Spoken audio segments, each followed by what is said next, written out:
Hello everyone, welcome back to my YouTube channel. I've been trying to film this video for the last hour. It has been an hour, and for some reason the mic wasn't working, and I was freaking out. I was trying to troubleshoot for about an hour, and then I realized that I was testing the mic out with my phone locked, and I had to unlock my phone for the mic to be able to work. That's the kind of vibe we're on today. Anyways, I am so excited for this episode because we are going to be covering one of my favorite movies ever. Actually, I say that about every movie, let's be so for real. Truly one of the greatest movies. I love it so much. We are going to be covering Blade Runner. Blade Runner is truly one of the most visually pleasing movies I've ever watched, but also one of the most artistically dense movies that I've ever seen. And not in the, Gen Z way that we label artistic movies. We've all watched one of those movies or TV shows that, tried to be artistic and weird, but for no reason at all. Just those movies that wanted to be so unique that they just decided they'd be all weird and quirky, but like the weird and quirkiness serves no purpose. Blade Runner is definitely not one of those movies, and its weirdness and strangeness really adds so much to the plot and its themes. But I don't want to accidentally get into an analysis before I even introduce the movie, so I'm gonna stop right there. But before we get into the introduction and everything, I just wanted to say that I am not going to be covering or talking about the entire franchise that is Blade Runner. I'm simply talking about the first movie. First, I was going to watch Blade Runner 2049 and then do an analysis on both of them in the same video. But I quickly stopped that after I realized how much I had to say about the first movie in and of itself. So maybe later an analysis on Blade Runner 2049 will come, but for now I am simply focusing on the first movie by itself.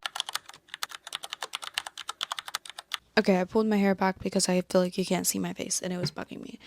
Anyways, Blade Runner is a blockbuster sci-fi film released in 1982 and directed by Ridley Scott. The movie is actually based on a book by Philip K. Dick titled Do Androids Dream of Electric Sheep? Greatest title ever. That title is actually so cool.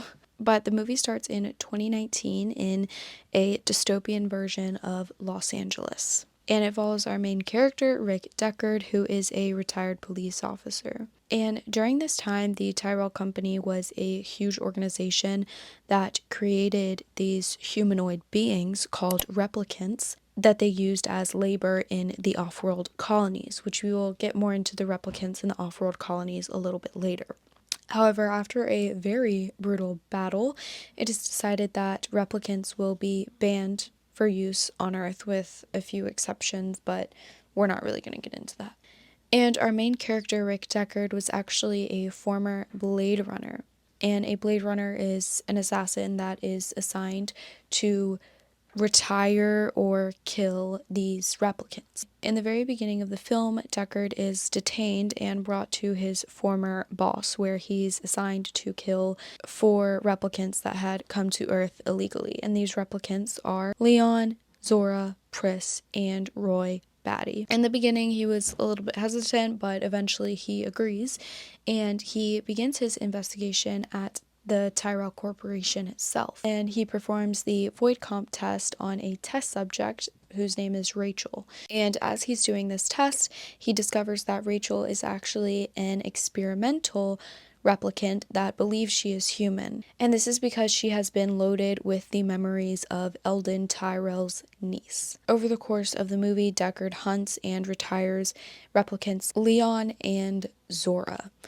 However, Roy Batty is much harder to find, and he is actually looking for a way to extend his lifespan. So with the help of Sebastian, who is a genetic designer, they both gain entrance to Eldon Tyrell's residence, and Roy demands more life from Mr. Tyrell. However, Tyrell tells him that that is impossible, so Roy kills him very brutally. While this is happening, Deckard enters Sebastian's house where the remaining 2 replicants had been staying, and he's attacked by replicant Pris. After a very long and eerie fight, he ends up killing Pris, but right after this, Roy shows up at the apartment after he had just killed Tyrell, and another long fight ensues between our main character Deckard and the last remaining replicant Roy. This is a very, very intense and grueling fight, and it ends with Deckard jumping between 2 buildings, only he doesn't make it and he's left dangling off the side of one. Just as Deckard is about to fall to his death, Roy reaches out and drags him up onto the top of the building, effectively saving him from his death. And just as Roy's lifespan is running out, he gives a heartbreaking speech and dies silently in front of Deckard. And I didn't really know where to put this in, but Deckard had been slowly falling in love with the replicant that he interviewed in the beginning, and at the very end of the movie he decides that he will drop his things and leave the apartment and run away with Rachel to live out the remainder of her life. Now let's talk a little bit about replicants, because obviously they are a very, very big focus in this movie, and they add a whole ton of complexity and questions to the plot and just the whole story in general. So as we established earlier, the replicants were created by the Tyrell Company and are used for labor on the off-world colonies. And it's important to note that the Tyrell Company is like bigger than anything we can even imagine today. A big part of their, niche is exploring and colonizing worlds outside of our Earth. So in a way, they have a lot of control over what happens on the Earth, but also outside of the Earth, which is truly bigger than any kind of government that we could imagine today. Another thing that is really critically important to remember is that the replicants are not robots, as we would think they are. They are flesh and blood beings. These replicants are people created out of organic matter. They're simply flesh and blood bioengineered human. They're not born, instead they're actually created. And there is many different models throughout the movie, and they each are engineered with their own special ability in mind. And I really like the way someone said it. I can't remember if I saw it on YouTube or like Reddit or something, but I really like the way this person explained it. They said that replicants are both subhuman and superhuman at the same time. Now, the thing that really distincts these beings from being completely human is their emotions. They do lack emotion, and especially empathy. And they were made with a 4-year kill switch inside them that would keep them from developing empathy and emotions in general. This leaves them all very emotionally immature and emotionally inexperienced. This really, really blurs the line between what is artificial intelligence and what is just intelligence, I guess, because you're constantly wondering, is this life or is this substanceless? Because contextually these beings are alive, however, ethically you can't really consider them so. Especially with the introduction of Rachel, who is a replicant that wasn't even aware she was a replicant because she was filled with memories and had a bit of an emotional background. Now let's get a little bit into the off-world colonies. There's not a whole ton I want to say about the off-world colonies, but they're definitely worth mentioning, because the whole time we're watching the movie, you're kind of tormented with the idea of the off-world colonies, but at the same time you don't really understand what they are, because throughout the whole movie we never get to see one, and we kind of have conflicting evidence about what they're supposed to be like. And the Tyrell Company mercilessly advertises the off-world colonies to the humans that are still dwelling on Earth, because they're supposed to be this amazing paradise kind of place, and there may be some colonies for the extremely rich people that, are just thriving over there, but for the most part, the strongest evidence we have is that the off-world colonies are actually very, very dangerous and not a good place to be living, especially because we have a couple of the illegal replicants that came over. They were recalling such traumatic events that happened to them on the off-world colonies. And not to mention the fact that the replicants were created to be able to withstand the inhumane conditions of the off-world colonies. So I just thought it was very interesting that the people on Earth were being tormented with this idea of a better life and a happy existence on these off-world colonies, yet we're actually getting conflicting sides of what the off-world colonies are really like, and the whole thing is just a very ambiguous place. Now, let's talk about the void comp test. I don't have a ton of comments on this one either. I just thought there was a few points that I found really interesting when I was watching the movie, because the movie actually opens with a replicant undergoing the void comp test, and it's a very, very intense and strange scene. So the void comp test is a test that measures the emotional response of the test subject in order to determine if they are human or replicant. Why did I forget that? And when you get to thinking about it, and as the movie goes on, you realize that there's a lot of flaws in just the system in general, but especially the void comp test, because there's so much misunderstood and not understood just in general about human interaction and human response. So there's really no foolproof way to say that this is a good test to be using, because humans are so unpredictable and emotionally vast that it's nearly impossible to say that something would be a standard response. And even Deckard himself admitted to unintentionally killing humans in the past instead of replicants, claiming that it was just a part of the job. And a common theme in here was just how even in pursuit of justice, there is a lot of corruption. And I'm not going to accidentally get into the themes in here because we have a whole nother section for themes, but I just thought it was a really interesting point that kept coming back up as I was watching the movie and as the void comp test kept coming up. So I just really wanted to put that out there. Now, let's talk about the emotional response of the movie. The script is just filled with beautiful and emotionally packed lines, as well as simple lines that create a strong emotional response, as well as subtext. This movie did so beautifully with subtext because it was geniusly packed through the entire script and added so many layers of meaning and gave so much context to its themes. And also, the viewers are constantly bouncing between the replicant's point of view and Deckard's point of view. And at some point, it kind of really blurs the line of who's the protagonist and who's the antagonist.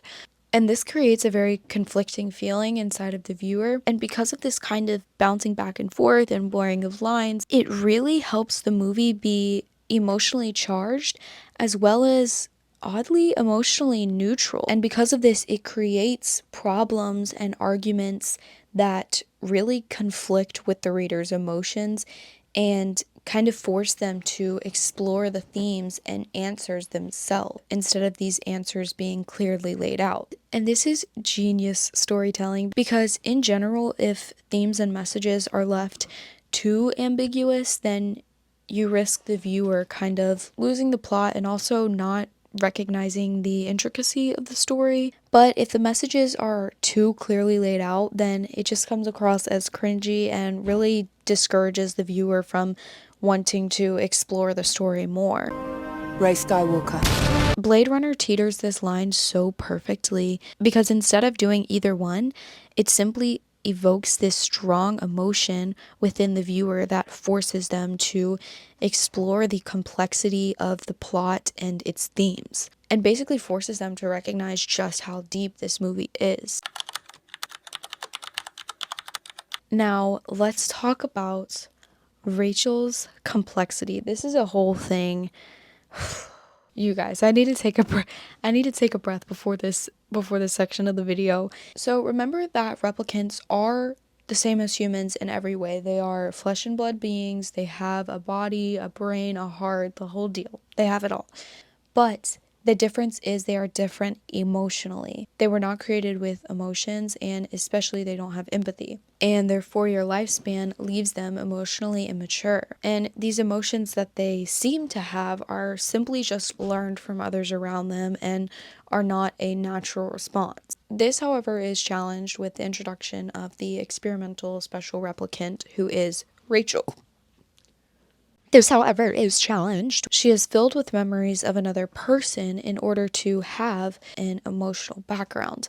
This doesn't mean that she has developed emotions or empathy or even experiences these emotions like humans do. However, because of these memories, although they are false, she has more background in responding in a more authentic way. And with the complexity of Rachel comes the complexity of Rachel and Deckard's relationship, because it gets crazy. Like, her by herself was already enough complexity in the plot, but then we added Rachel and Deckard, and it gets crazy. In the beginning, Deckard only sees Rachel as a machine, as he does all other replicants, and he even casually just tells her that her memories are from another person when she tries to prove that she is a human. And then when she starts crying, he immediately has a change of heart and he starts apologizing and just tells her that it was simply a joke. And because of this one simple interaction, Deckard starts to have questions that we as a viewer do as well. Do these beings truly have emotions? What draws the line between these beings and us humans? What definitively draws the line that says these beings should be dead? Adding even more complexity to the plot is when Rachel kills Leon in the middle of Deckard and Leon's fight. This obviously was a really profound moment because she killed a replicant as a replicant herself. It shows us that she wants to be human. She wants to be seen and accepted as a human being, not just an object. Her killing this other replicant demonstrates in the perfect way that she is at odds with herself and literally wants to kill the idea that she is nothing more than a fabrication. Even more questions start to arise when Rachel starts to fall for Deckard and Deckard starts to fall for Rachel. Just when you think it can't get more strange, it does. And you start to question so much of the reality of this world. And when Rachel starts to fall for Deckard, there's questions like, is she genuinely developing emotions? Or is this simply perceived emotions based on these fake memories that she's been loaded with?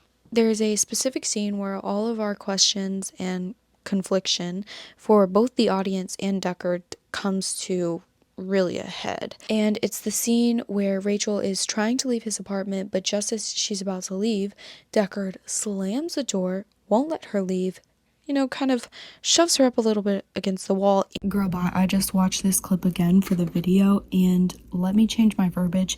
He most definitely harshly shoves her up against the wall and forcefully, very forcefully, kisses her. Guys, I'm scared. The mood is very tense and confusing, and also a little scary, I'm not gonna lie. However, we are just as confused as the main character himself. Is it more unethical to be in love with a replicant or to kill one? So many questions, so many questions. Deckard's actions in this moment easily qualify as harassment. However, the audience doesn't really perceive it as that because the moment is so complex and strange. Nonetheless, it is very like, oh, I'm scared. But because of Deckard's conflicting emotions, he momentarily dehumanizes her while also idolizing her. Now, let's dive into the ending irony. As we said before, in the end, Roy ends up saving Deckard from falling to his death. And initially you're like, this makes no sense. He just spent the last 10 minutes trying to kill this dude.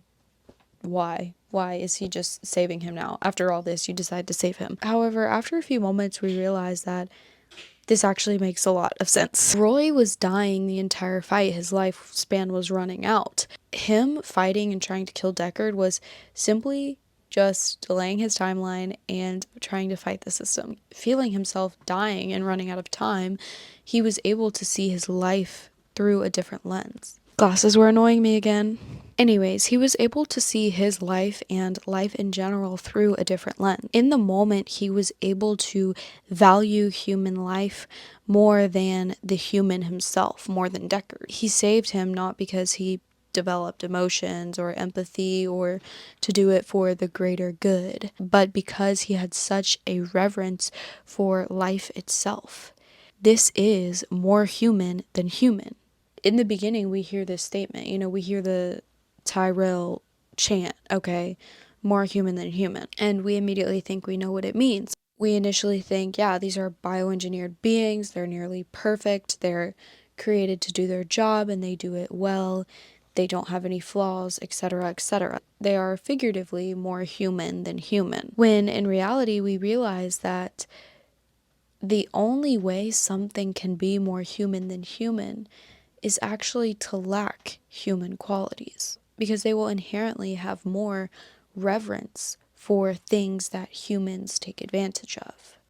I don't think I fully got across what I was trying to say here, but essentially what I meant is that there are certain qualities we are given as people that we are born with that cannot be taken away from us. For example, our soul, our thoughts, our feelings, our gifts, our free will, etc. These are things that are not given to replicants because they're not human. So what I was trying to say is that they effectively have more reverence for simple qualities that humans take advantage of, which means they have more respect for human life itself than humans do. And that is the only way something can be more human than human. Okay, now let's jump into the iconic Roy Batty speech. At the very end of the movie, right after Roy saves Deckard from dying, he gives a little monologue that is considered one of the best pieces of script in movie writing ever. I don't make the rules. It just is what it is. Where he says, "I've seen things you people wouldn't believe. Attack ships on fire off the shoulder of Orion. I've watched sea beams glitter in the dark near the Tannhäuser Gate. All those moments will be lost in time, like tears in rain. Time to die." This is very, very metaphorically heavy. Okay, well, like, technically the sentence structure is a simile, but nobody cares, you know what I mean. The metaphor is tears in rain. This is the perfect example of what a good metaphor looks like, because this is such a captivating way to describe these moments and these memories. Because if you think about it, when someone's crying in the middle of a rainstorm, you more or less can't really tell. All those tears are drowned out and washed away with all of the rain. Though in reality, there's a lot of difference between a raindrop and a teardrop. One is full of authenticity and emotion and vulnerability and life, while the other is merely a lifeless blob of water. Yet all of this emotion being poured out is for nothing. All the suffering and pain that's been endured will simply be reduced to nothing. The speech is generally filled with devastation, but also strangely packed with a lot of hope. And Roy uses the term, "I've seen things you people wouldn't believe," as if he's experienced more. And again, here comes the more human than human thing, right? He talks as if he's experienced more devastation and more aspects of life than humans have themselves, so much so that we wouldn't believe it. It's experiences like these that make us human and that make us who we are. And honestly, the really negative part of this speech kind of highlights really dark and awful aspects of human nature, right? Which is our fundamental need for control. We have this need to be more powerful than the next person beside us, or the people in the room, or people that we know in general. We have this natural instinct to overcome and be bigger and stronger than others around us, to belittle them just so we can be bigger than them. And this really brings like an overwhelming sense of negativity with this speech, because we're kind of reflecting and we're like, wow, human nature is pretty awful, right? Roy really highlights the selfish side of human nature, the side that ignores the replicants and their stories and the heartbreak that they had been through, the side that dehumanizes others and dehumanizes these replicants. And the fact that his memories will be lost forever, like tears in rain, really kind of suggests the fact that humans will never change. You know, we are the way we are. But when you look at Roy, there's immense hope in this as well. He became more than he was designed to be in order to save Deckard. So we constantly think, like, when will people ever learn? When will people ever learn the lesson that too much power is not good? When will people ever learn the lesson that being selfish gets you nowhere? And a lot of the times it feels like you never will, and we likely never will because we are imperfect people. But the story also provides so much hope that although we will never be perfect, there is hope for difference. There are just about a bajillion themes in Blade Runner, and there is so much commentary, and it is just rich of everything, and it makes you think about every tiny detail of the story, but also reflect on your own life and the realities of the world around us. A lot of the social commentaries have to do with slavery, discrimination, and objectification, and explores a lot about a society that is based off of dominance and greed and taking power, etc.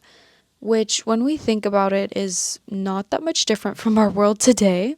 Of course, in the movie, some of these examples are more profound than we necessarily see today, like the Tyrell Company being pretty much in control of everything on Earth, as well as other colonies in the solar system, which is pretty much bigger than anything that we really have today. However, that is not really a far off idea or a long lost conclusion, if that makes sense, because we can see the signs of growing power and dominance and control today, and following it to a logical conclusion could lead us to something like the Tyrell Company or other examples of power and control in the movie. It also throws around a lot of ideas and touches on a lot of different things about, you know, what does it mean to be human, the dangers of technological advancements, and the pursuit of truth just in general. I mean, every single second of the movie, you're just constantly questioning something or wondering about something and reflecting.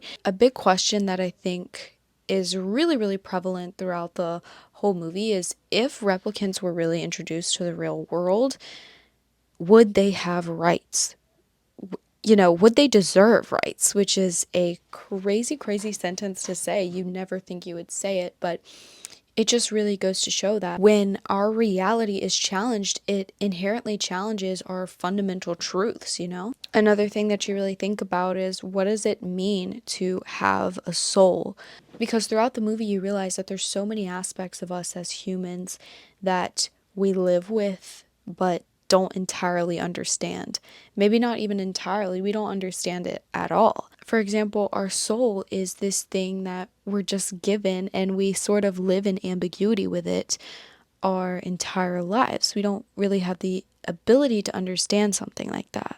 And you can't fabricate a soul because you can't touch it. It's not a thing that you can hold, and it can't even be understood. And Blade Runner also just throws up a lot of red flags and questions and shows these dangers that if we push too hard, if we technologically try too much, we can easily create unsolvable problems. Easily.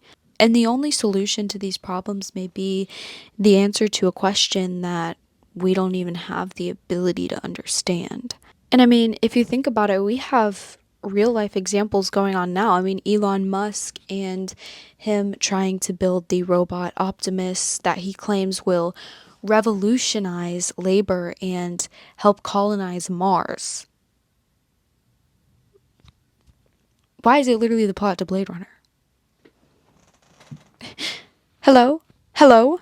And the thing is, we as humans are wanderers and explorers and creatives, and we're supposed to ask questions to learn and to grow and discover things. But there is a point where we have to realize we are crossing serious lines, serious lines. And at what point do we just admit that we cannot know everything? We don't have the ability to understand certain things, like, what does it mean to have a soul? Why do we explore? Why do we search for truth? What does it mean to discover love? What does it mean to develop empathy? what does it mean to be a human? Because we as humans continue to create things that we don't have the ability to understand. And we do it out of power and greed and control. There's still so much that we don't know about people and the brain and the human condition, yet we're trying to replicate that nowadays. And if nothing changes, we will suffer the consequences of our ignorance.